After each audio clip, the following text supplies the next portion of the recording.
안녕하세요. H성형외과 백정환입니다. 오늘 설명드릴 내용은 사각턱 재건을 시행함에 있어서 이제 본시멘트를 활용해서 제가 수술을 시작한 이후로 몇몇 병원에서도 사각턱 재건에 본시멘트를 활용하고 또 3D 프린터를 활용해서 수술을 시도하고 있는 듯 합니다. 많은 분들이 이제 저에게도 상담을 오셔서 말씀을 해주시는데요.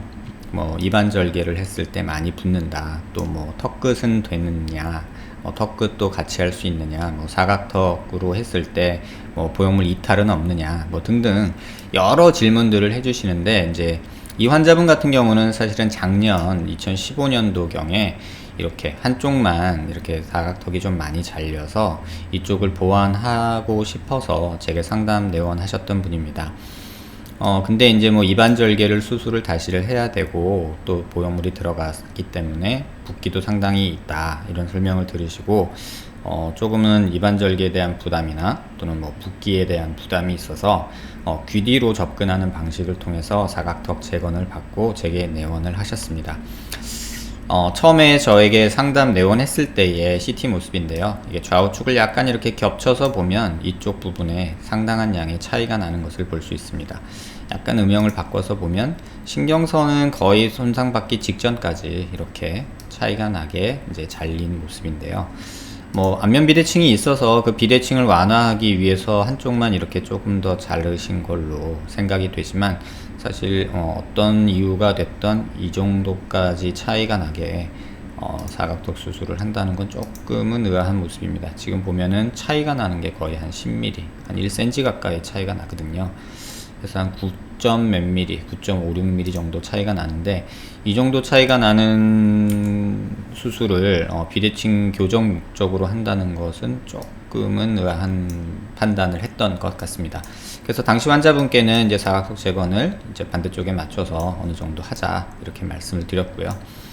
근데 1년 후에 환자분께서 다른 병원에서 이제 귀 뒤로 접근하는 이반절개를 하지 않는 귀 뒤 접근법을 활용한 3D 프린터를 이용한 사각턱 재건 수술 후에 제게 내원하신 모습입니다.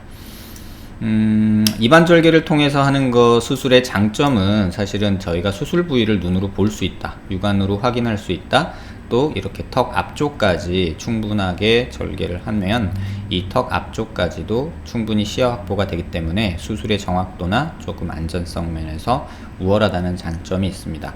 반면에 이제 입안을 또 째야 된다, 또 이렇게 당기는 과정에서 붓기 이런 것들이 귀 뒤로 접근하는 방법에 비해서 조금 심하거나 제 개인적인 판단으로는 거의 대동소이하다고 판단을 하는데요. 오히려 시야 확보 면에서, 그러니까 수술 정확도를 높이기 위한 시야 확보 면에서는 이반절개가 조금 더 우월하지 않나 생각이 됩니다.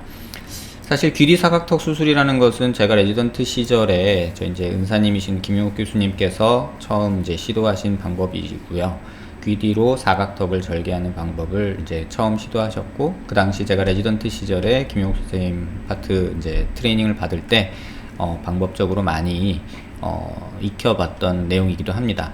하지만 그 방법 자체의 한계가 이렇게 앞턱 쪽에 신경선 가까이 있는 이 앞턱까지는 접근이 조금 제한적이어서 김용욱 교수님께서도 그 당시에도 사각턱만 이렇게 절제하는 게 아니라 앞턱까지, 흔히 말하는 지금 긴곡선 절제술을 시행할 때는 이반절개를 또 추가로 어느 정도는 열어서 수술을 마무리했던 기억이 있습니다.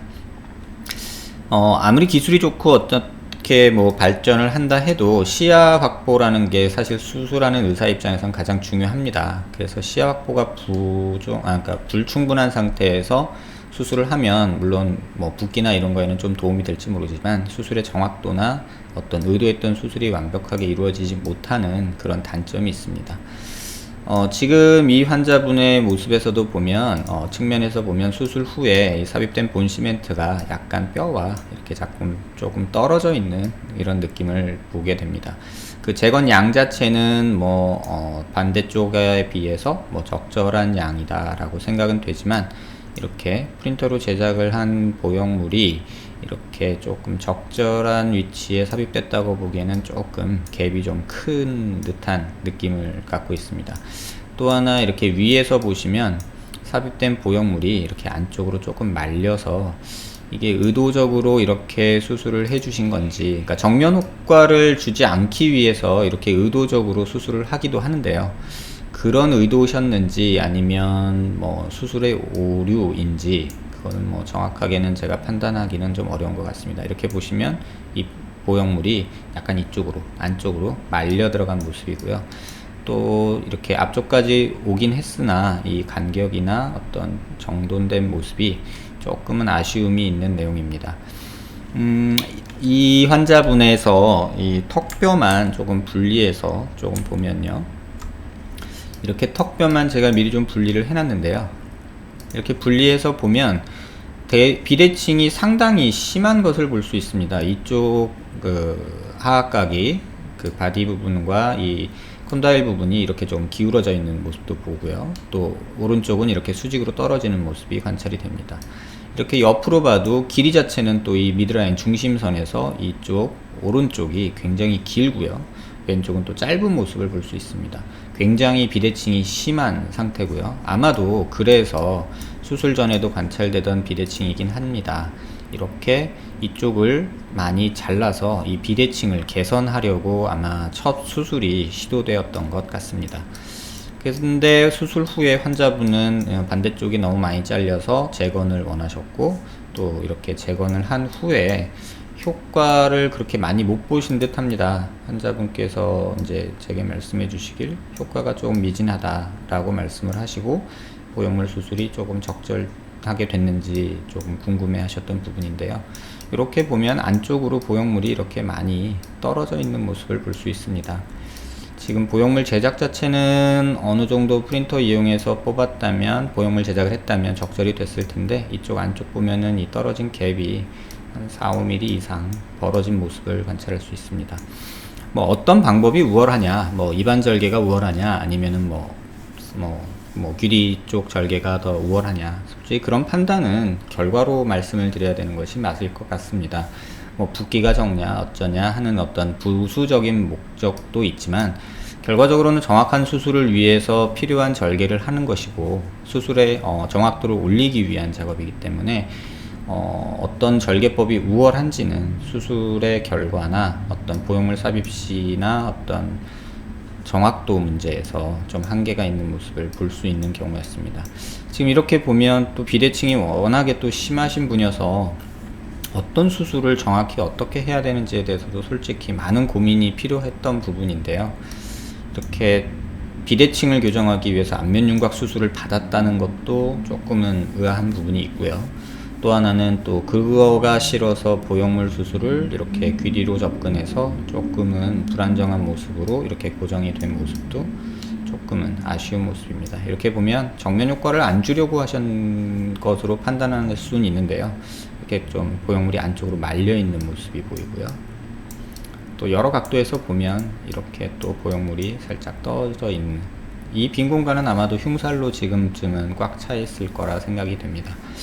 이런 좀 아쉬운 부분이 있어서 말씀을 드리고요. 오늘 포스팅하면서 말씀드릴 내용 중에 가장 중요한 부분은 어떤 절대적인 방법이 가장 우월하다, 마치 우리 약장수들이 이 약 한번 먹어봐, 만병통치약, 사실 이런 것은 존재하지 않습니다. 그 환자분의 상태에 맞는 적절한 치료 방법이나 어떤 절개 방법, 어떤 접근법, 이런 것들을 통해서 우리가 수술하고자 하는 원하는 목적을 이루기 위해서 방법을 택하는 것이지, 어떤 방법이 뭐 전지전능해서 그 방법으로 하면은 전혀 이상 없이 항상 만족스럽다, 이런 방법은 사실 존재하지 않는 듯 합니다. 이런 부분에 대해서 뭐 여러 선생님들이 또 의견이 있으시겠지만, 제 개인적으로 판단하기에는 뭐 어떤 방법이 중요한 게 아니라 정확한 진단과 치료 계획이 모든 환자에 있어서 좀 더 중요한 내용이 아닐까 생각이 됩니다.